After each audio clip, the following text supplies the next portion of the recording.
जो लोग last year आए थे, I think 1 year back, you had seen the menu. It was a small booklet that we had, and over a period of 1 year, we've been able to develop this vast menu. So I highly recommend all of you to go through it. And what I'm going to do while the presentation gets set up, I'll just take you through basic understanding of Ayurveda. You know, the basic principles that we operate with. ये मैंने last time भी करा था, कुछ लोगों के लिए repetition हो सकता है. Are you all with me? Yes. हाँ, तो हमारे कैफे स्वास के राइट हैंड साइड की वॉल पे वॉल हैंगिंग्स भी बनी है.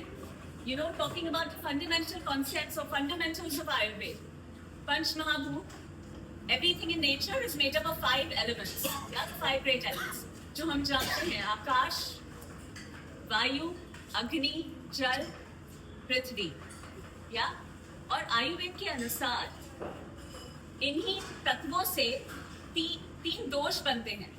I'm guessing some of you are familiar with the 3 dosh theory of Ayurveda. It's not really a theory, but the 3 dosh that we talk about, they work as energies, you can say, within the body. 3 different types of energies. अगर आप menu को देखेंगे तो हमने menu में भी इसके बारे में बहुत अच्छे से लिखा है. Please check out the menu on page number 5. You can read about this at leisure after this chat. And then we've also written about Vata Pitta Kapha. Right?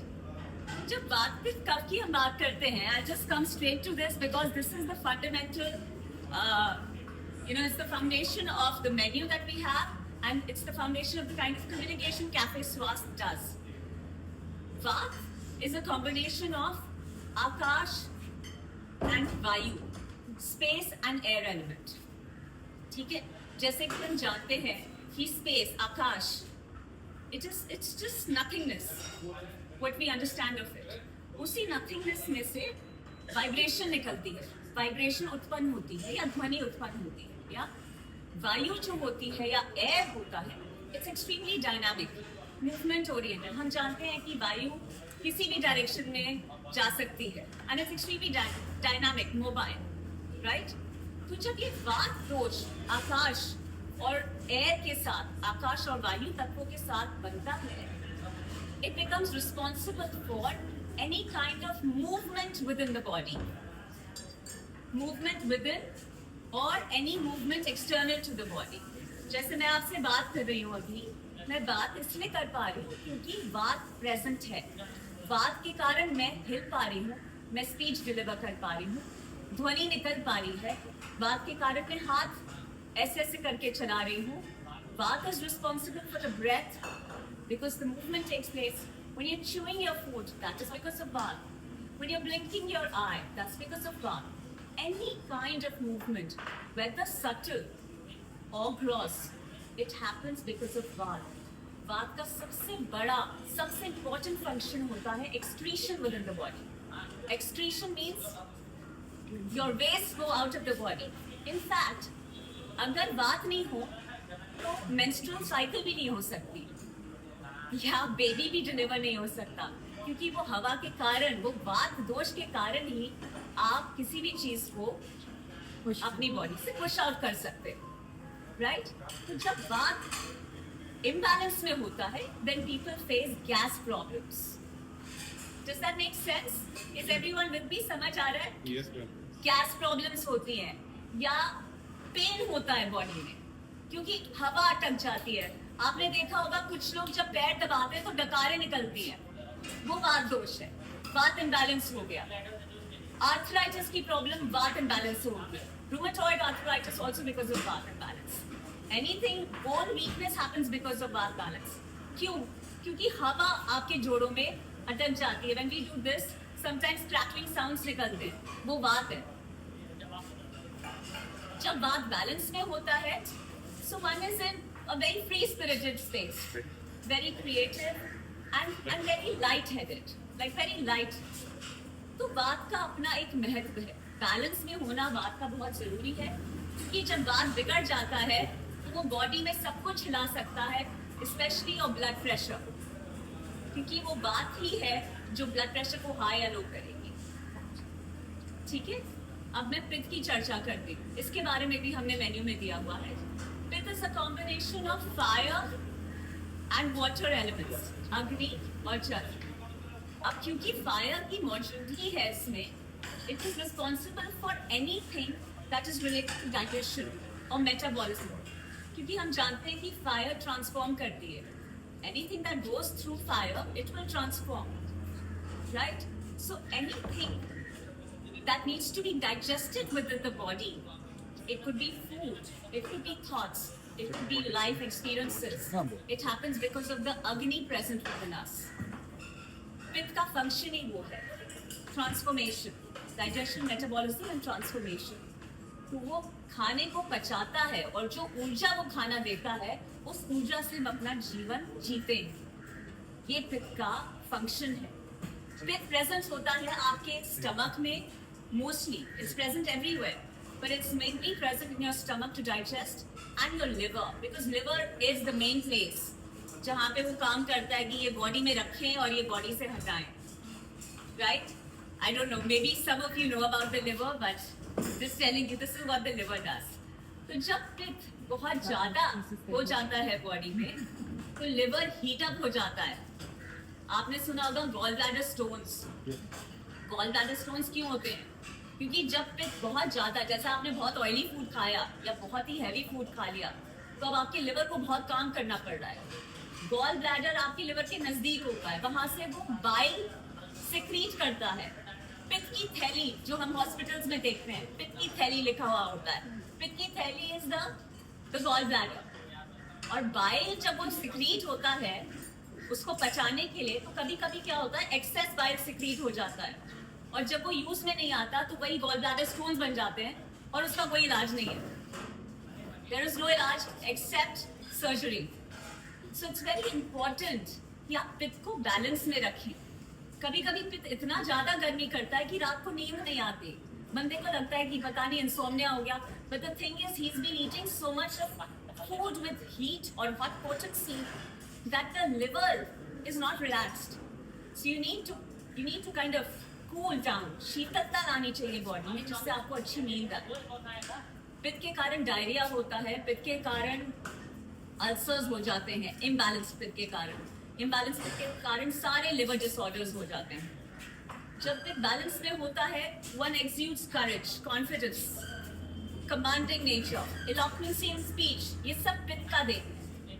पित्त people are extremely like go getters, आज ये करना है, let's change the world, let's do this, very ambitious as well. Yeah, but when it goes out of balance, it can be anger, it can be aggression, fighting nature. So you need to calm down with, you need to keep pitta in balance. तो बात अब पित्त समझ आ गया? Yes. Are you with me? Yes. Yes. Very nice. We'll come to cough now. ठीक है? कफ का क्या है? कफ is the combination of water and earth element. So as you know, earth is extremely stable. बहुत ही stable element है. Water is flowing, लेकिन पानी, जल हमेशा नीचे की तरफ जाता है। आप जल को उछालो भी तो वो नीचे की तरफ जाएगा। So what happens with kaph is, kaph dosh brings heaviness within the body. Just naturally, it brings drowsiness and heaviness if it is in imbalance, right? It is responsible for any kind of structural development within the body. आपकी जो हड्डियां हैं वो कफ से बनी है। कफ is responsible for your bodily tissues. आपके जो भी धातु हैं, whether it is your lymph, whether it is your blood, whether it is your muscles, your fat, everything is a product of कफ दोष। जब कफ imbalance में होता है तो weight gain immediate sign होता है। आप weight gain कर रहे हैं या ड्राउजीनेस और लेजीनेस आ रही है बॉडी के अंदर, वाटर रिटेंशन हो जाती है, या आपको लगेगा कि मतलब आप इतने कभी कभी लेजी हो सकते हैं कि वहाँ पे चाय मिल रही है तो आपको लगेगा कौन जाएगा, वहाँ तक कौन वॉक करे, यहीं पे अगर आए तो ठीक है।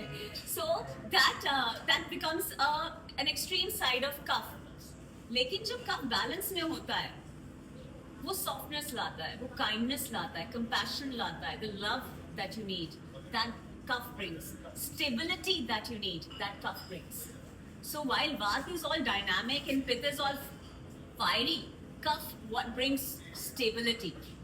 कि आप एक thought के साथ भी रुक सकते हो और उस thought पे develop कर सकते हो, या आप कहीं पे रुक सकते हो bodily also. Like if I'm able to stand in one place, it's because of cough. If there was no cough, I would be just moving. Yeah? So cough is extremely important as well. And when cough goes out of balance, greed, lust, excessive emotional, हर बात पे रोते ना, वो कफ का imbalance होता है. अगर कफ balance में होता है, you are actually emotionally extremely very stable. Diabetes और जो बड़े-बड़े diseases होते हैं, वो कफ से भी हो सकते हैं, वात से भी हो सकते हैं और पित्त से भी हो सकते हैं. That's why you see all kinds of people get prey to, they go through similar things with having different body constitutions. समझ आया? Right? So आयुर्वेद के अनुसार हर व्यक्ति का यूनिक बॉडी कॉन्स्टिट्यूशन होता है, उसको हम प्रकृति कहते हैं. जैसे कि आप अपने टेट कार्ड पे भी देख सकते हैं, we put a wall hanging also out there. ये बॉडी कॉन्स्टिट्यूशन आपको अपने पेरेंट्स से मिला होता है. इसको आप चेंज नहीं कर सकते, लेकिन इसको समझ के आप अपनी लाइफ को एक बहुत ही empowered वे में जी सकते हैं, because then you know what works for you and what doesn't, or you have control over it. You have better understanding and control over it. हर व्यक्ति में वात पित्त कफ होता ही होता है, लेकिन ज्यादातर देखा गया है कि दो दोष they will be more dominant than the third one. So you will find people which are more Vata Pitta or Pitta Kapha or Vata Kapha. Very few will be Vata Pitta Kapha. And there is no such thing that this is good or this is bad. You are just what you are. And you have to work with that.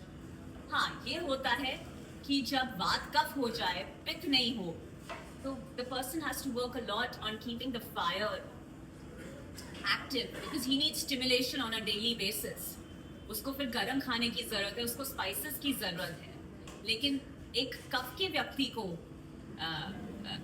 कफ के व्यक्ति को specially spices और गरम खाने की जरूरत है, क्योंकि वो पानी है उसमें और अर्थ है, becomes extremely drowsy and heavy.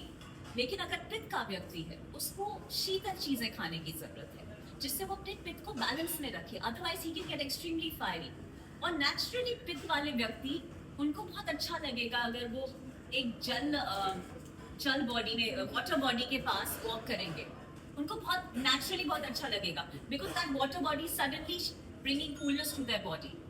So you'll find that, you know, pit people, they really enjoy being next to water bodies. Whereas a Vata person is so airy and so unstable because it's air element. He needs ghee, he needs fat, he needs it. He's like, मुझे proper खाना खाना है, मेरा salad से नहीं होगा. क्योंकि उसको उस समय उसी चीज की रिक्वायरमेंट होती है. जब वो उसको खाता है, he feels stable. हवा नरिश हो जाती है, वो उसको एक grounded feeling आती है. उसको कफ की जरूरत है. कफ वाले को पित्तवात की जरूरत है. So that's how it works. So when you understand your body type, you can choose better for your foods. और ये एक बहुत ही personal understanding होती है. That is why we encourage people कि वो अपना प्रकृति को खुद लें. And it's a short one. So इससे क्या होता है, attention आपकी अपने ऊपर जाती है. It's not necessary कि जो आंसर निकल के आएगा वो 100% करेक्ट होगा, because a lot of times you have misconceptions about your own self. लेकिन इससे ये होगा कि आपकी attention आपके प्रति जाएगी. And that is what we are trying to do here. अगर आप मेन्यू को देखेंगे तो हर आइटम में हमने वात पित्त कफ के साइंस बनाए हुए हैं. And वहाँ पे हमने लिखा है that this is वात pacifying और this is वात पित्त pacifying और this is त्रिदोष बैलेंसिंग. अगर त्रिदोष बैलेंसिंग है तो आप किसी भी सिचुएशन में आप ले सकते हैं. बट अगर आपका कोई स्पेसिफिक तरीके का प्रकृति है, या शॉर्ट टर्म में जो हम कहते हैं विकृति, योर प्रकृति में भी वात पित्त, but because of some seasonal change you are suffering from a कफ इम्बैलेंस और पित्त इम्बैलेंस हार्डकोर, तो आप उस हिसाब से डिसाइड कर सकते हैं कि मेन्यू से आपको क्या चाहिए. Of course, needless to say, we've covered the gluten-free people, we've covered for vegan, we've covered for all the diabetic friendly, because most of the Indian food in actuality, if prepared well, is actually diabetic friendly. So please go through the menu to enjoy how we've laid out our information for you. And please scan the quiz, which is given on the tent card, the QR code, to take a quiz, a personal quiz. It will take 5 minutes. And find out your prakriti. उसके बाद हम एक game खेलेंगे. So please do that.